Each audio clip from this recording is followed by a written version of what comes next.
Quando a gente começa a falar da história de Portugal para introduzir a história do Brasil, o risco é muito grande de não querer sair da história de Portugal. Então, por exemplo, o que eu vou explicar para vocês hoje aqui nesse vídeo rápido, a impressão que eu tenho é que dava para se gravar, sei lá, 10 aulas sobre cada um dos pontos que eu vou mencionar rapidamente.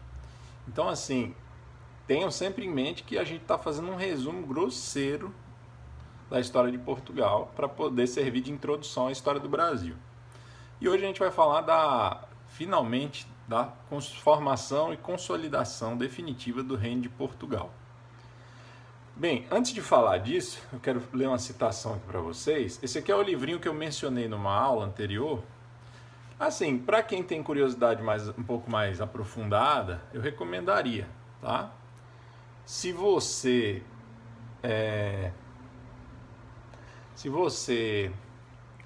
não tem muita paciência, não está tão interessado assim, eu acho que já vai ser um pouquinho denso demais. Mas se você tem curiosidade de se aprofundar, ele é muito bom. José Hermano Saraiva, História Concisa de Portugal. São quase 400 páginas, tem uma letrinha miúda, né? Não chega a ser pequenininha, mas também não é grande. Bem, a citação que eu vou fazer é a seguinte: depois da vitória na Batalha de São Mamede, Dom Afonso Henriques ainda não se intitula rei de Portugal, mas ele já toma uma atitude de, digamos assim, senhor do condado portucalense e de Coimbra. Vejam a citação. Isso aqui é a introdução de um documento oficial que ele escreveu, que ele mandou escrever pouco tempo depois da Batalha de São Mamede. Então começa assim o documento: eu, o infante Afonso, filho do conde Henrique, livre já de toda a opressão e pela providência de Deus, na posse pacífica de Coimbra e de todas as cidades de Portugal. E aí continua o documento. Então essa introdução mostra que ele se considerava senhor, ou seja, possuidor do condado de Coimbra e portucalense. Ou seja, ele já se considera de alguma forma um líder daquela região que já tem certa autonomia. Ok? Então essa é uma primeira informação aí. Bem, ocorre o seguinte: a Batalha de São Mamede é em 1128, e aí, após a Batalha de São Mamede, vai haver certas escaramuças ainda entre o Dom Afonso Henrique e o Reino de Leão e Castela. Lembrem-se que Dom Afonso VI, o imperador de toda a região, que é avô do Afonso Henriques, morreu pouco antes da Batalha de São Mamede. E aí, o que acontece? Porque o imperador, quem é o imperador? O imperador é aquele governante que está acima dos condes, dos reis, dos duques, e que ele unifica vários desses reinos menores, certo? Com a morte dele, então vai haver um certo espaço de tempo em que não vai haver um substituto. Então esses reinos menores que estavam unidos sob a coroa de Dom Afonso VI vão ficar meio que mais autônomos nesse momento. Mesmo assim, Leão e Castela vão manter disputas territoriais com Dom Afonso Henriques, tentando recuperar, digamos assim, ou novamente ter um maior controle sobre essa região de Portugal, do que futuramente vai ser Portugal. Então vai haver muitas batalhas. Em 1135, 7 anos depois da Batalha de São Mamede, Dom Afonso também, veja, lembrem-se que Dom Afonso Henriques é filho de Dona Teresa com o Henrique de Borgonha. E a irmã da Teresa, a filha legítima do Dom Afonso VI, tinha casado a dona... eu não sei se eu me confundi, eu vou repetir. Teresa, filha bastarda, casada com Henrique de Borgonha, pais do Afonso Henriques. Esse nosso personagem principal. Só que Dona Teresa tinha uma filha, que era a filha legítima de Dom Afonso VI, que era Dona Urraca. Essa se casou com Raimundo de Borgonha. Lembram-se? Os dois tiveram um filho também, e o nome dele era Afonso. Era normal Ainda é, né? Assim, a gente perdeu muito essa tradição, mas é muito normal você dar ao filho o nome do seu primogênito, o nome do seu pai para o seu filho primogênito. Então, por isso, os dois filhos, o filho da Dona Teresa e o filho da Dona Urraca, os dois se chamavam Afonso. Então, Dom Afonso, em 1135, vai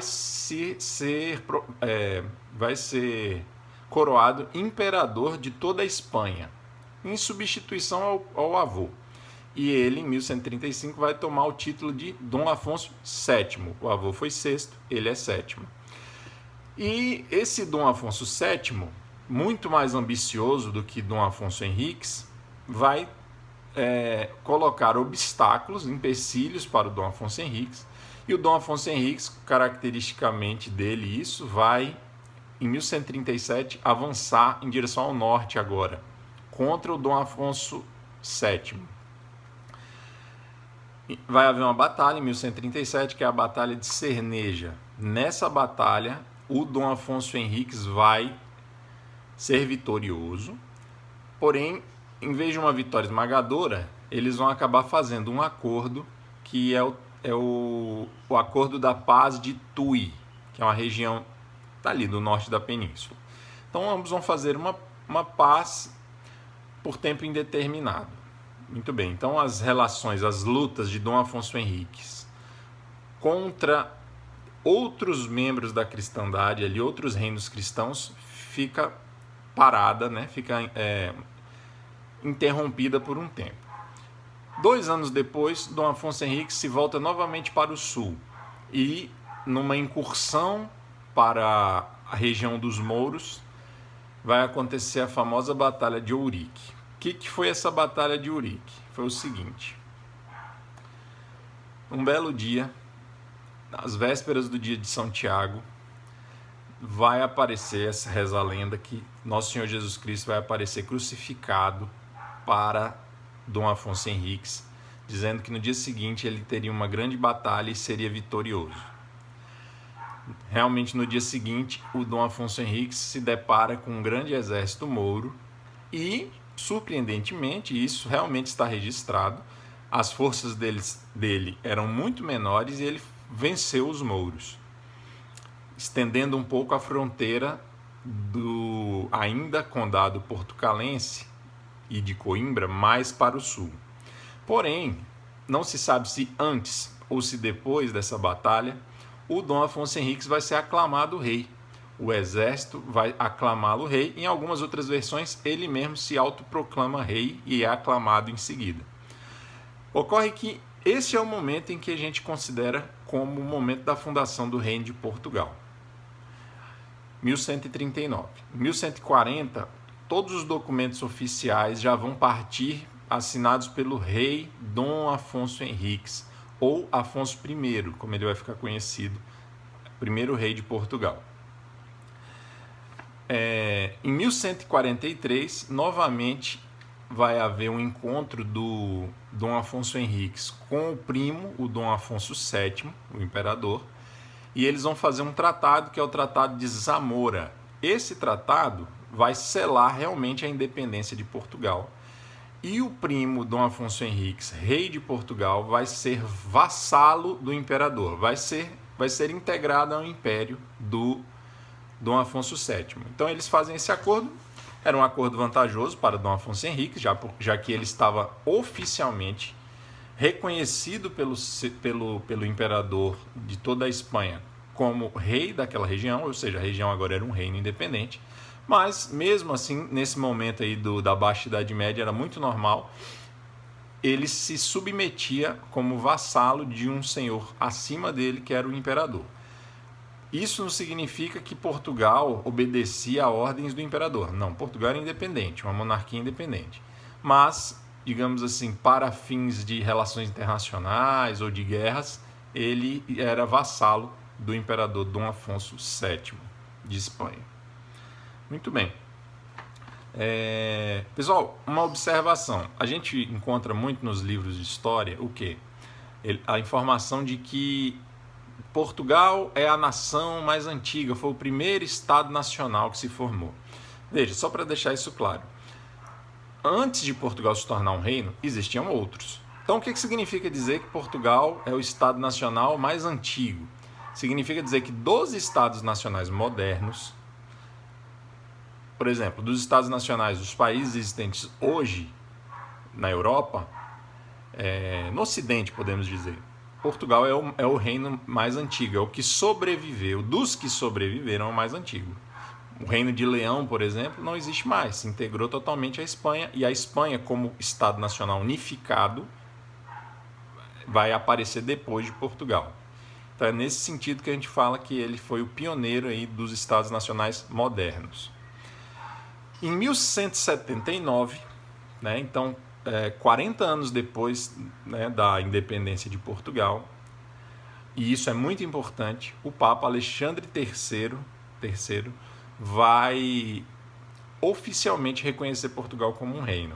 Em 1179, Dom Afonso Henrique já estava velho, já tinha conquistado muitos territórios, a independência era reconhecida, mas a chancela, o carimbo do Vaticano, do Papa, era muito importante, já que nessa época o Papa era uma espécie de